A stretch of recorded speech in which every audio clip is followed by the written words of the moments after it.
عمر اور عدل یہ لازم و ملزوم ہے. عمر کے بغیر عدل نامکمل ہے اور عدل کے بغیر عمر نامکمل ہے. جب بھی ہماری زبان پر لفظ عدل آئے گا تو دل و دماغ میں جو تصویر ابھرتی ہے وہ حضرت عمر ابن خطاب رضی اللہ تعالیٰ عنہ کی ہے. آپ کے بارے میں خاندان بنو ہاشم کے چشم و چراغ اور علم و حکمت کے بیتاج بادشاہ، معروف صحابی رسول، جن کے پیٹ میں سب سے پہلے جانے والی چیز لعاب رسول ہے، حضرت عبداللہ ابن عباس رضی اللہ تعالیٰ عنہ کیا فرماتے ہیں؟ کہتے ہیں کہ حضرت عمر کا تذکرہ کیا کرو، حضرت عمر کو یاد کیا کرو.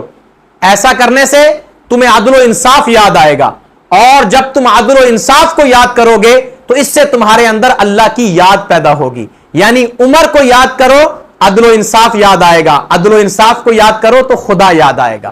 گوہر جہاں کا نظام حکومت بگڑ گیا، سچ پوچھئے تو آج ضرور